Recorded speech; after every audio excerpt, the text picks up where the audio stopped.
सुप्रभातम बच्चों, मैं राधा चौहान एक बार फिर पुनः आपके सामने उपस्थित हूँ। संस्कृत कक्षा 7 रुचिरा भाग 2 का द्वादश पाठ है। कौन सा पाठ? द्वादश है, 12वां पाठ। विद्या धनम, विद्या ही धन है। ये मैंने आपको कल पहले अर्थ पढ़ाया था। कल प्रश्न नंबर 1, प्रश्न नंबर 2 और प्रश्न नंबर 3 करा दिया था। अब देखिए मैं आपको कराती हूँ प्रश्न नंबर 4। प्रश्न नंबर 4 में क्या दे रखा है? एक पदेन प्रश्नानाम उत्तराणी लिखता है। एक पद में प्रश्नों का उत्तर लिखिए। कैसे लिखेंगे? प्रश्न नंबर का पशु, पशु कौन होते हैं? विद्याविहीन है। जिनके पास विद्या नहीं होती वे पशु के समान होते हैं। प्रश्न नंबर का भोगकारी, कौन भोगकारी होते हैं? भोग का साधन उपलब्ध कराने वाले। विद्या, जो भोग का साधन उपलब्ध कराते हैं वो क्या होता है? विद्या। विद्या से हम कोई सा भी साधन उपलब्ध कर सकते हैं। प्रश्न नंबर के पुरुषा न विशोयंती केयूरा, बाजूबंद, कौन सा पुरुष में विभूषित सुंदर नहीं लगता? केयूरा। प्रश्न नंबर का एक पुरुषम समलंग करोति, पुरुष को क्या चीज सुशोभित होती है? क्या एक कौन सी चीज पुरुष को सुशोभित होती है? वाणी। प्रश्न नंबर है कानी शीत्यंते, क्या नष्ट हो जाते हैं? भूषण नष्ट हो जाते हैं, लेकिन वाणी कभी भी नष्ट नहीं होती। आगे आता है प्रश्न नंबर हमारा 5। रेखांकित पदानी अधिकृत्य प्रश्न निर्माण करते हैं। जिन शब्दों के नीचे रेखा खींची गई है उन शब्दों से प्रश्नों का निर्माण करना है।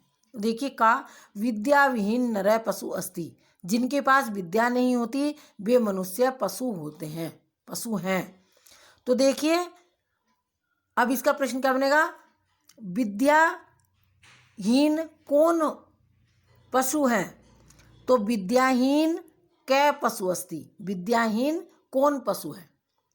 विद्याहीन मनुष्य पशु होते हैं और विद्याहीन कौन पशु है? विद्या राज तो पूछते हैं, विद्या राजाओं में पूजी जाती है। तो विद्या कहाँ पूजी जाती है? का राज तो पूछते हैं, कौन राजा, क्या राजाओं में पूछते हैं? राजाओं में क्या पूजते हैं? तो क्या पूछते हैं? विद्या। चंद्रोज्ज्वला हारा पुरुषम न अलंकुरवंती, जो उज्ज्वल होते हैं हार वे पुरुष को सुशोभित नहीं होते। तो चंद्रहार के पुरुष अलंकृति, क्या पुरुष को अलंकृति नहीं होते, सुशोभित नहीं होते। पिता हिते नियुक्ते, क्या हिते नियुक्ते।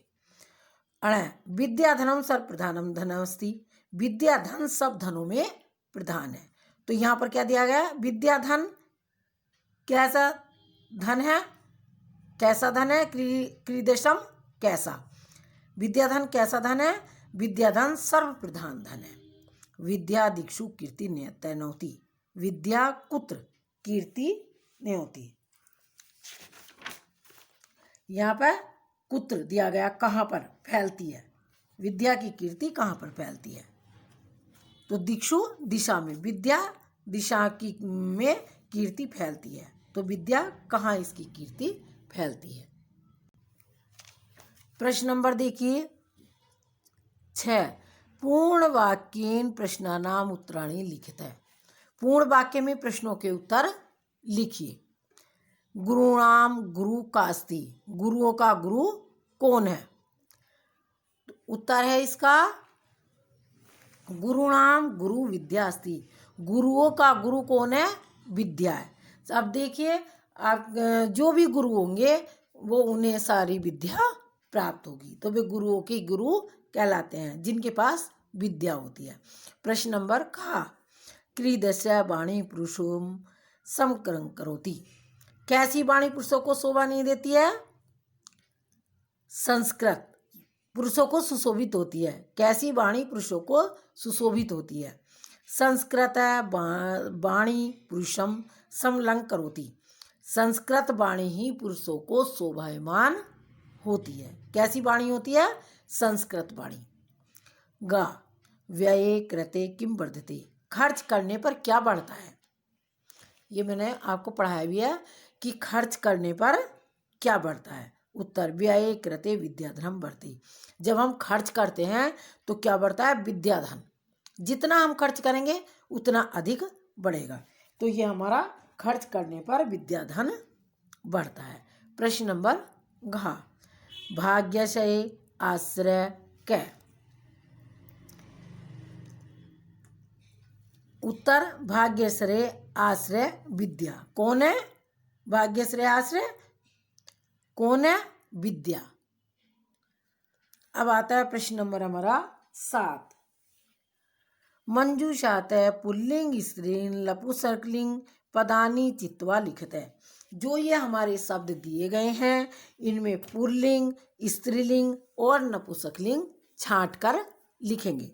तो देखिए, जैसे इसमें दिखाया है यथा का अर्थ होता है जैसे। हारा पुल्लिंग, अलंकृता स्त्रीलिंग और भूषणम नपुंसकलिंग। उसी प्रकार से ये हमारे सब शब्द दिए गए हैं। विद्या, धनम, संस्कृता, सततम, कुसुमम, मूर्धजा, पशु, गुरु और रति। इनमें से हमें छांटने हैं पुल्लिंग, स्त्रीलिंग और नपुंसकलिंग। ये पद हमें छांटने हैं। तो देखिए, पुल्लिंग, स्त्रीलिंग और नपुंसकलिंग। तो यह हारा हमारा क्या है? पुल्लिंग है। मूर्धजा विद्या, देखिए विद्या क्या है हमारा? स्त्रीलिंग। ये तो आपको पता ही है। तो ये हमारा स्त्रीलिंग में आ गया। धनम, धन क्या होता है हमारा? नपुंसकलिंग। तो ये हमारा नपुंसकलिंग में आ गया। ये हमारे उदाहरण दे रखे हैं, यथा, हारा, अलंकृता और भूषणम। ये तीनों हमारे उदाहरण दे रखे हैं कि इस तरह से आपको लिखने हैं।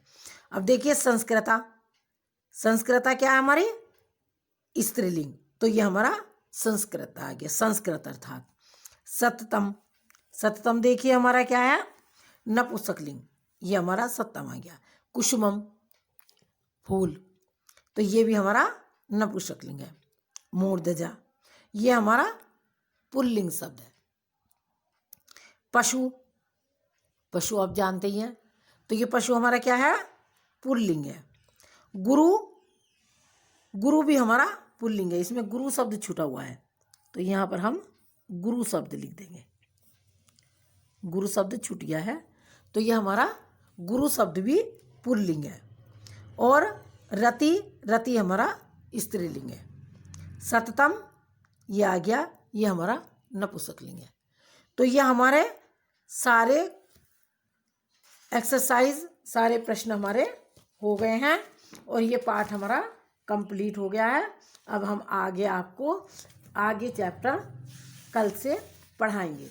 ये हमारा पाठ 12 पूरा हो गया है। इसको कॉपी पर करना है और जो मैंने कल कराया था उसको आपको बुक में करना है।